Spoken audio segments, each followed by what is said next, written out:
You probably know this guy. It's Captain Jean-Luc Picard from Star Trek. And maybe you even know this guy. This is Professor Calculus. But I guess you don't know that those two characters are inspired by a real person, a real scientist, Professor Auguste Piccard. This is a picture of him taken in 1932. I think he looks a little like Dirk Vriemhout, the first Belgian guy that went into space in 1992 at the age of 51. But this video is not about Dirk Vriemhout. This video is about a legit and real scientist. Auguste Piccard was a famous Swiss physicist, inventor and explorer.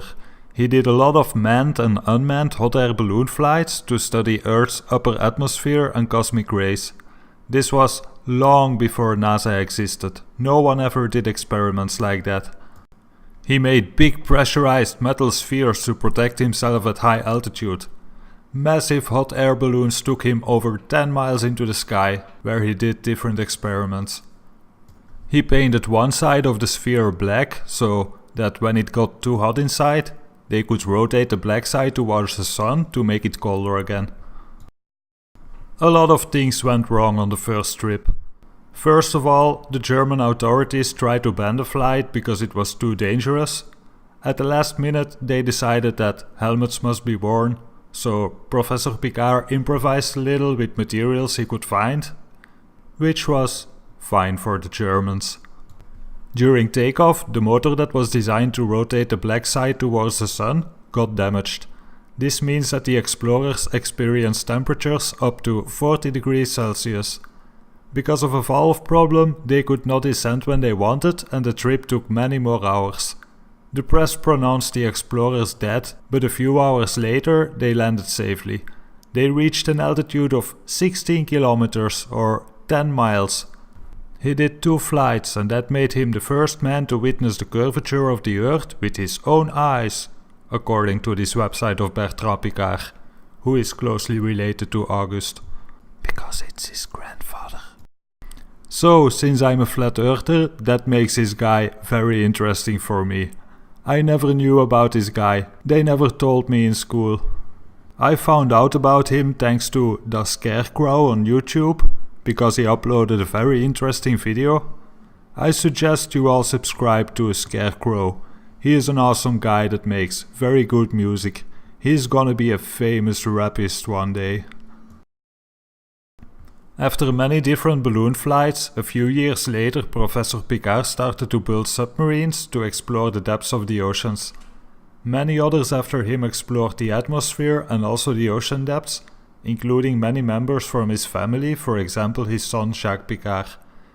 This shows me that long before NASA even existed, people used to explore these extreme places.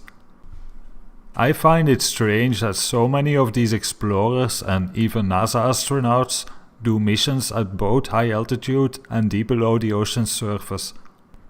There are a few video interviews online with Auguste Piccard, some with globes in the background, some without, but they are all in French and because my French is not that good, I can't understand some parts. But this proves to me that they had video cameras back then, so I wonder why there are no high altitude pictures from back then.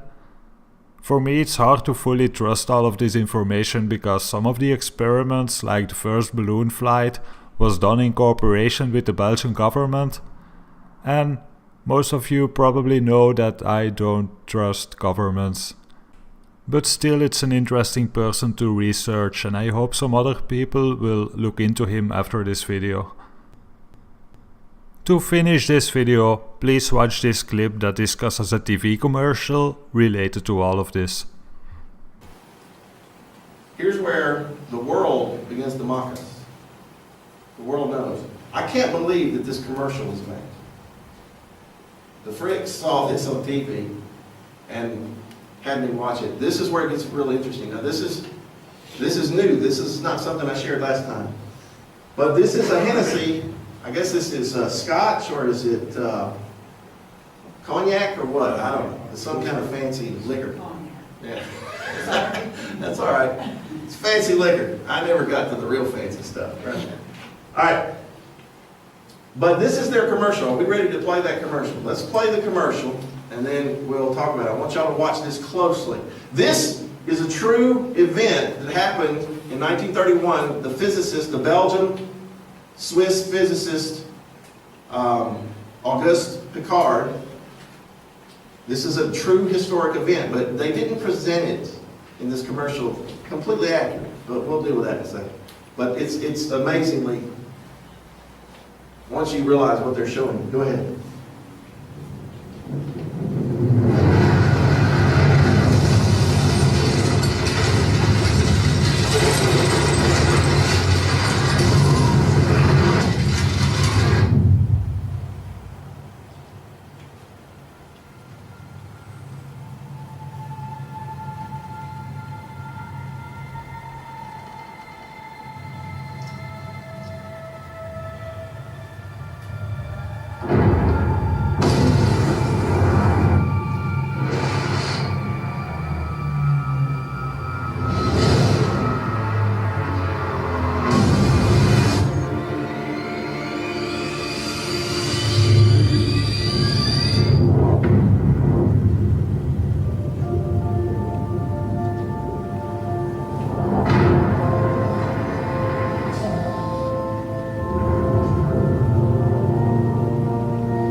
So in 1931,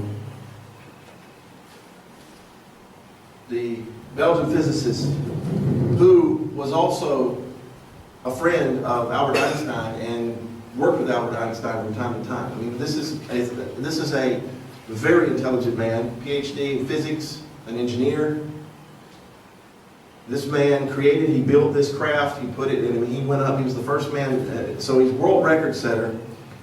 Dr. Auguste Piccard, Star Trek, Jean-Luc Picard, named after him. Okay? First man to reach the stratosphere, the first man who went that high. Now notice in the commercial, the first couple of horizons they show you completely flat. Right? He did this on May 27th, 1931. He set a world record at 51,775 feet.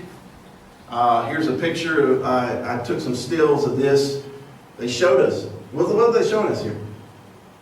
They're showing us the basically flat horizon. Now I love how they change it, but it shows him going up, and it shows him breaking through the firmament into what?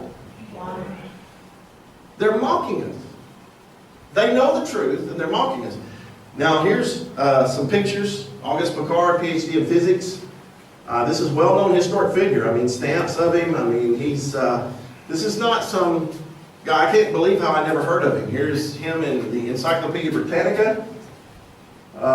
Says he was, he was born in 1884, died in 1962. Swiss-born Belgian physicist, notable for his exploration of both the upper stratosphere and the depths of the sea in ships of his own design. In 1930, he built a balloon to study cosmic rays. In 1932, he developed a new cabin designed for balloon flights. In the same year, he ascended to 17,008 meters, 55,800 feet, completed. Another one, he did it later on. He was born into a family of Swiss scholars.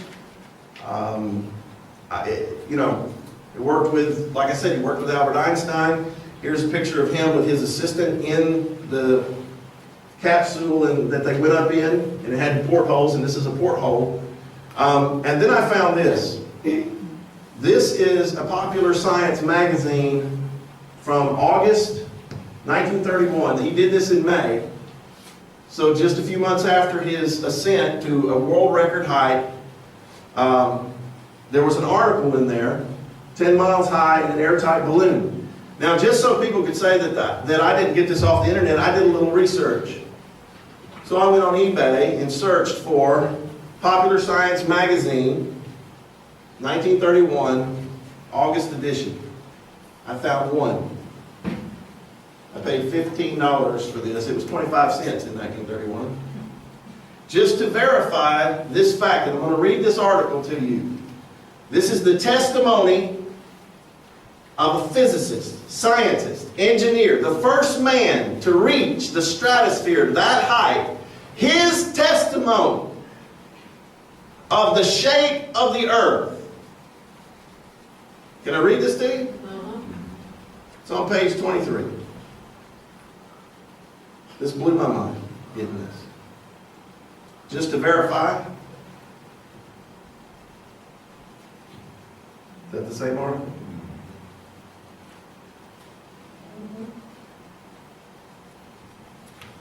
If I was in court, this would be Exhibit 1.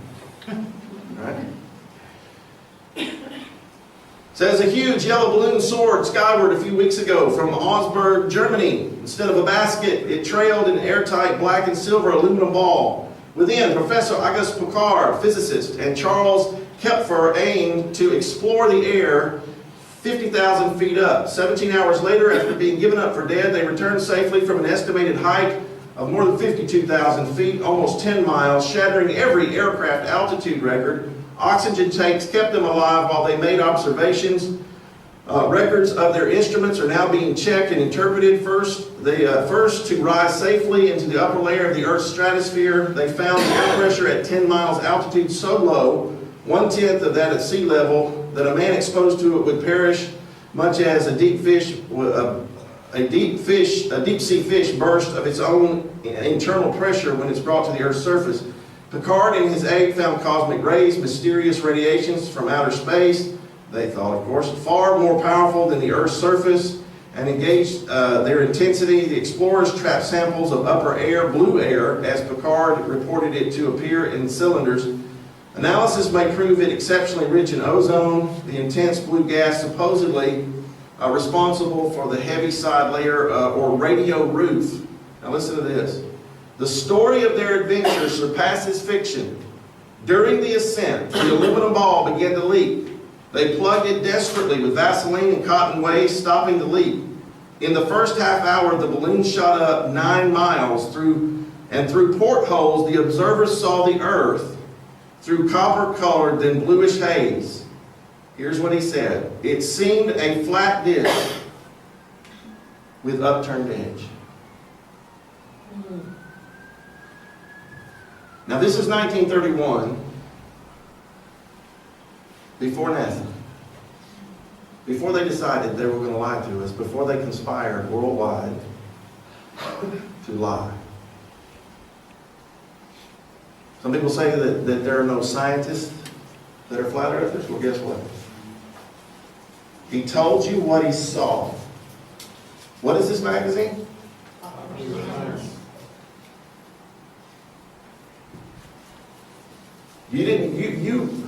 Why did we never hear that in our schools?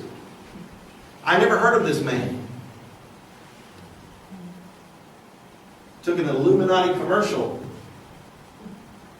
to make me look, who is this man? Just another picture of him. And just so you know, this is what I just read right here, where it says, it seemed a flat disc with upturned edge. The edge is the ice wall barrier all the way around.